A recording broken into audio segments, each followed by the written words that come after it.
윤창중 칼럼스랑 TV, 윤칼세 TV는 어떤 스폰서도 없이 국민과 해외 동포 여러분의 자발적 구독료와 도서 구입에 따른 이윤으로 힘들게 운영되고 있습니다. 여러분에게 6권의 책을 권유합니다.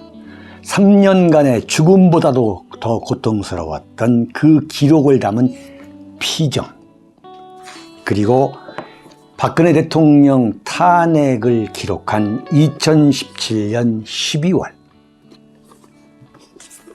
운명, 문재인 정권의 피비린내 나는 정치 보복을 상세히 기록한 칼춤과 부활, 박근혜 대통령의 탄핵이 과연 정당했는가, 유승민의 배신의 정치가 정당했는가를 물으면서 제가 대구에 내려가서 쓴 깃발, 이렇게 6권의 책을 권유합니다. 여러분이 윤칼세 TV를 유지시켜 주시기 바랍니다. 문재인 경호실장 된 큰딸입니다. 지금 문재인 그 평산 사저 앞에서 지금 뭐 안정권이다, 그 다음에 그 백신 피해자 그 유족들 집회다, 지금 이렇게 집회를 하고 있는데, 이 문재인의 딸 문다혜, 그 다혜가 어제 말이죠, 그 트위터에다가 완전 이거 대박이야. 정말 그 시위대가 우리 아빠를 얼마나 괴롭히는가를 확인하고 싶었다. 들이받을 생각하고 왔다. 나설 명분 있는 사람이 자식교에 없을 것 같았다. 구치소라도 함께 들어가면 그 사이라도 조용하겠지. 이야, 라는 심정으로 가열차게 내려왔는데, 가열차게 현실은 참담과 무력, 수적으로 열세더라. 그래가지고 집안에 갇힌 생쥐꼴이다. 창문조차 열 수 없다. 이렇게 있는 대로 받아버렸어요. 이건 완전히 아나무인이야. 아니, 완전히 아나무인이야. 응?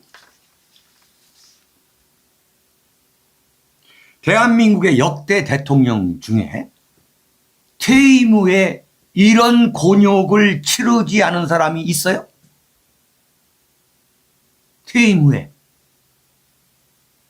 전두환 대통령 때, 전두환 대통령 돌아가실 때까지 이른바 5.18 그 사람들, 그리고 대한민국 좌파 세력들한테 그 얼마나 그 소음에 시달린 건 이루 말할 수가 없어요. 연희도, 노태우 대통령, 김영삼 상도동 그 앞에 여기 좌파들이 안 간 것 같아요? 김대중 동교동 그 집 앞에? 그런데 딸이 나서 가지고 이렇게 완전히 아니, 용어 자체가 이건 완전히 이건 좌파 양아치잖아. 들이받을 생각, 들이받는다? 구치소라도 함께 들어갈 생각으로 왔다? 가열차게 내려왔다?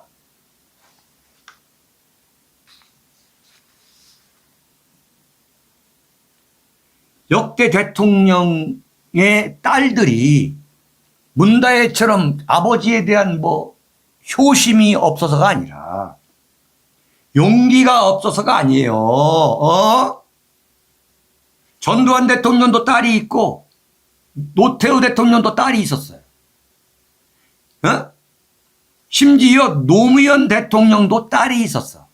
그 딸 때문에 완전히 개망신 당해가지고 결국 그 아버지가 자살까지 한 거예요. 그런데도 그 딸들이 밖에 안 나온 이유는 뭐냐? 일국의 대통령의 가족으로서 그 가족이 참고 견뎌야 할 그 인내심이 있는 거야, 인내심. 그러니까 대통령이 된 죄, 대통령이 가족이 된 죄, 그걸 우리가 감수하자. 그래서 침묵하면서 버텼던 거야. 근데 이건 완전히 아나무인이야, 이건.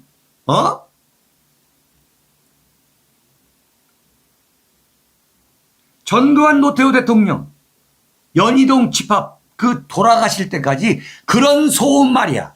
30년 이상 견디다가 전두환 대통령의 경우 법정에 불려가서 광주에 끌려다닐 때 그 연희동 앞에서 그런 시위 없었던 것 같아? 응? 전두환 대통령 딸 없어? 윤상현 의원의 첫 번째 부인이 전두환 대통령 따님이잖아. 응? 야, 정말. 그리고 노태우 대통령 따님 그 노소영. 그 양반이 이렇게 질러대는 이야기 했어?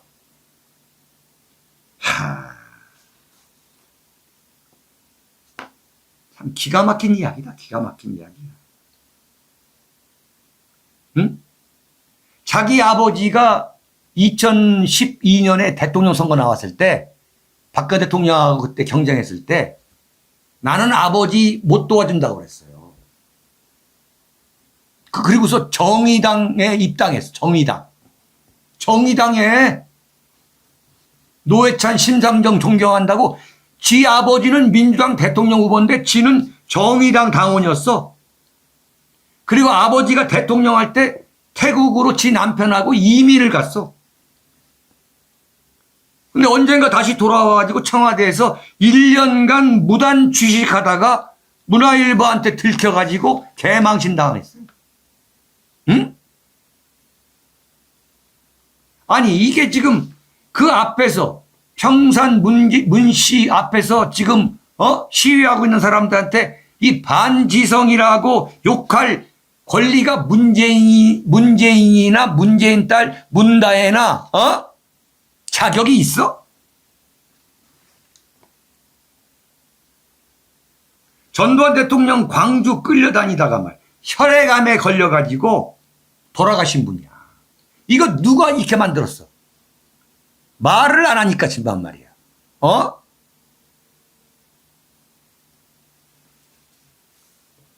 전두환 대통령 죽음은요, 이건 집단 테러에 의한 타살이야. 그런 게 없었으면 노무현 이 문재인 정권 5년 내내 그런 조리돌림이 없었으면은 전두환 대통령은 100살까지 살고도 남을 사람이야. 근데 뭐 지가 나와가지고 이 다혜가 뭐라고? 개인으로 조용히 살 걸 마저 이제 부모님을 내가 지킬 것이다? 무슨 지가 효녀 타령을 해? 지네 아버지 대통령 나왔을 때 정의당 입당하고 지 아버지 대통령 할 때 태국으로 이민 간 딸이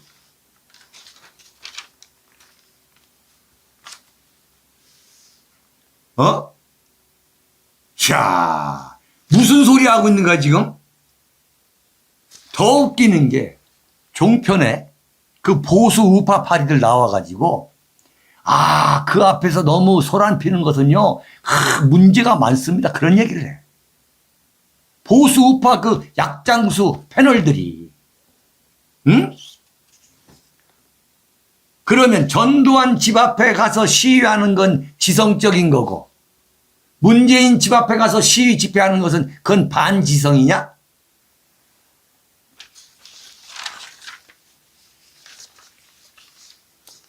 자, 6번째입니다. 이게 윤한권, 윤석열, 한동훈, 권성열 시대, 박근혜 대통령의 선택은. 자, 여러분. 끝까지 경청해 주시기 바랍니다. 자, 박근혜 대통령이 지방선거 사전투표를 하러 나오신 사진이 공개가 됐어요. 상당히 건강해진 모습이더군요. 네. 몸에도 좀 살이 붙으신 것 같고, 얼굴 붓기도 많이 좀 가라앉은 것 같아요. 여러분, 그렇게 보셨습니까? 네, 여러분들 한번 좀 의견 좀 올려봐 주세요. 저는 상당히 안도했습니다. 정말, 건강이 많이 참 나아지시고,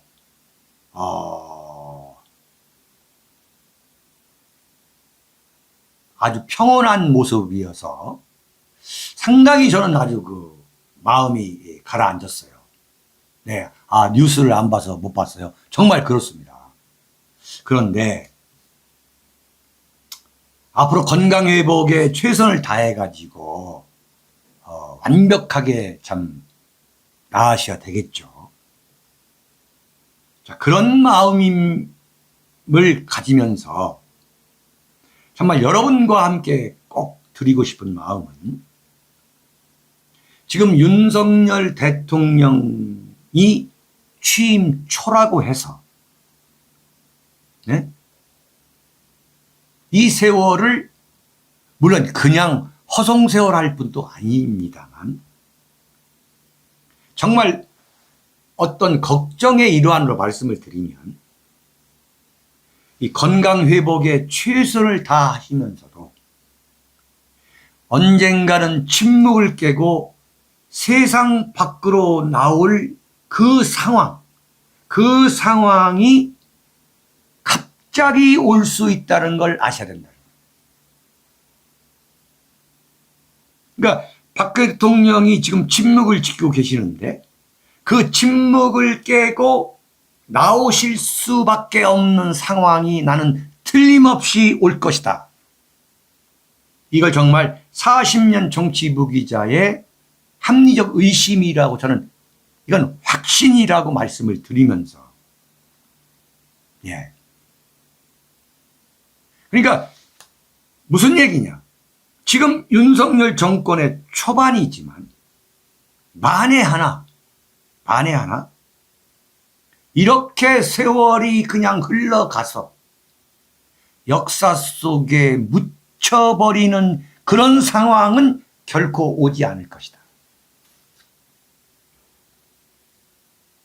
정말 지금 이 윤석열 정권의 이 초반을, 네? 침묵을 깨고 언젠가는 박근혜 대통령이 세상을 향해서 자신의 소리를 낼 수 있는 그 상황을 준비할 수 있는 시간으로 가져야 된다는 그런 말씀을 제가 드리는 거예요.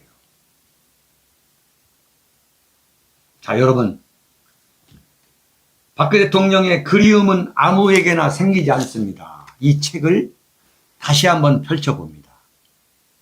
여기에 이런 대목이 나와요. 참 이게 기가 막힌 이야기예요. 제가 박근혜 대통령에 대한 기대를 갖는 것은 저는 나름대로의 확실한 근거가 있습니다.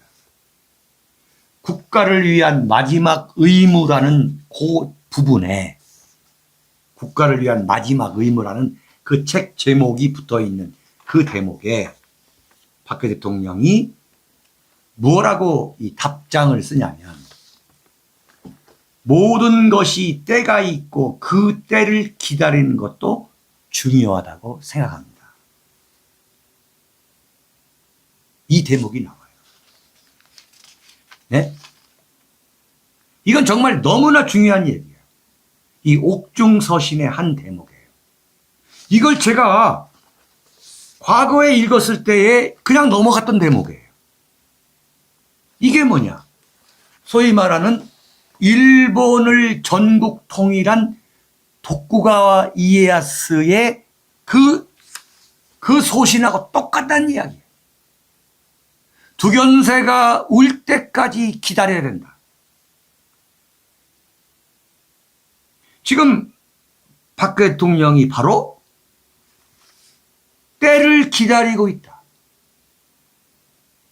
그렇지 않다면 이런 이야기, 이런 피 맺힌 이야기를 할 이유가 없는 거죠.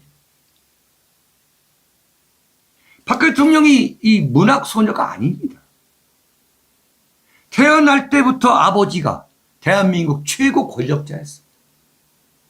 네? 군인의 딸이었고 초등학교 4학년 때 아버지가 5.16 군사혁명을 일으켜가지고 국가재건 최고회의 의장을 했던 그 딸이에요. 모든 게 박 대통령은 정치, 박근혜 대통령 자체가 정치란 얘기예요. 박 대통령은 윤석열 정권이 성공하면 성공하는 대로, 실패하면 실패하는 대로, 물론 윤석열 정권이 실패하기 바란다, 이런 이야기를 제가 말씀드리는 게 아니에요. 박근혜 대통령 입장에서는 윤석열 정권이 성공하면 성공하는 대로, 실패하면 실패하는 대로 진실 규명과 명예 회복 없이 탄핵의 강을 절대 건너서는 안 된다. 나는 그런 말씀을 꼭 드리고 싶습니다. 그 건강이 회복된 박 대통령의 얼굴을 보면서 나는 정말 이 쓴소리를 하고 싶어요. 박근혜 대통령의 이 탄핵 문제와 이른바 닉슨 대통령의 워터게이트 사건과는 본질적으로 다릅니다. 워터게이트 사건은 2년에 걸친 국회의 객관적 조사를 바탕으로 탄핵을 시도했어요. 그리고 당시 워싱턴 검찰과 경찰이 워터게이트 사건을 수사하고 있었어요. 그래서 법률적 처벌이 닥쳐오니까 닉슨이 자진하야한 거예요. 그 법률적 처벌을 피하기 위해서. 그러나 박근혜 대통령은 이른바 국정농단이라고 하는 조작, 세월호 7시간이라고 하는 조작, 모든 것이 조작에서 조작으로 시종일관하다가 그런 거 아닙니까? 국회에서 탄핵되고, 그래서 탄핵 소추안이 통과돼서 탄핵당하고, 박영수 특검에 의해서 마녀사냥 당하고, 그래서 헌재에서 파면당한 거 아닙니까? 그때의 주역이 누구냐? 그때의 주역이 윤석열 대통령이고 법무장관 한동훈이고 지금 원내총무 권성동이다 이게. 기본적으로 박근혜 대통령이 진실을 규명하고 명예회복을 할 수 있는 정권이 아닌 거야. 그러니까 윤석열 대통령이 박 대통령을 명예회복시켜주겠다고 한 그런 것은 그걸 믿는다면 또다시 당하는 꼴이 되는 거지. 안 되는 거야, 이거. 그거야말로 달콤한 유혹인 거지. 여기서 중요한 건 뭐냐. 제가 오늘 드리려고 하는 말씀은 박근혜 대통령이 윤석열 대통령의 달콤한 유혹에 결코 넘어가서는 안 된다는 거예요. 바로 탄핵의 주역들이 지금 정권을 잡고 있는데 여기서 내가 가만히 있어도 명예회복이 될 거라고 한다는 건 이건 환상에 불과한 거지. 네. 왜 그러냐? 근본적으로 윤석열 대통령은 근본적으로 포퓰리스트입니다. 대중영합주의자예요. 자 보세요. 371만 명의 소상공인들한테 최소 600만 원에서 최대 1000만 원의 코로나 손실 보상금을 주기로 했어요. 이게 문재인과 다른 게 뭐죠? 무려 39조 원. 39조 원입니다. 지금 대한민국에 의식 있는 국민들, 문제의식 있는 국민들이 이러다가 국가 부도 사태로 간다. 윤석열 정권이 지금 이렇게 39조 원을 이건 문재인과 똑같이 뿌리는 거예요. 이게 차이가 뭐냐 이게. 박 대통령이 물려준 600조의 국가 빚을 문재인이가 5년 동안 400조를 늘려가지고 1000조를 만들었어요. 국가 예산 규모를 400조로 물려줬는데 물려준 게 아니죠. 뺏어갔는데 문재인이가 600조를 만들었어요. 지금 대한민국 경제가 이른바 퍼펙트 스톰이다. 이게 온다 하는데도 지금 이렇게 흥청망청하고 있는 거예요.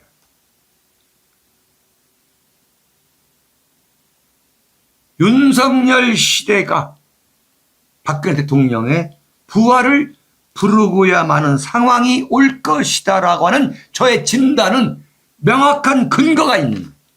명확한 자료가 있는 거야. 이게 뭐야 이게 지금.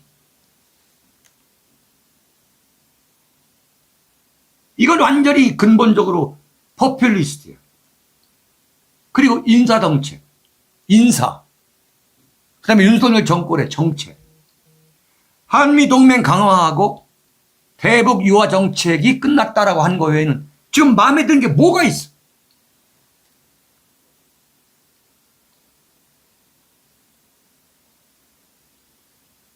박근혜 대통령은 침묵도 가장 유효한 정치의 수단 중 하나라고 믿고 있는 분이에요. 박근혜 대통령의 침묵에도 분명히 이건 의도적인 의미가 있습니다. 그러나 박근혜 대통령을 진정으로 아끼는 국민과 함께 박근혜 대통령한테 드릴 수 있는 말씀은 지금 윤석열의 이 시대를 맞이해서 명확한 현실 인식을 해야 된다는 거예요. 이재명보다도 탄핵의 진실을 규명하고 명예회복을 할 수 있는 그 여건과 상황이 더 불리하다. 비교할 수 없을 정도로 불리하다. 따라서 박근혜 대통령은 절치부심의 세월을 가져야 된다. 절치부심. 그래서 보수 우파의 새로운 희망이 될 수 있는 그런 타이밍을 찾아서 세상을 향해서 나오셔야 된다.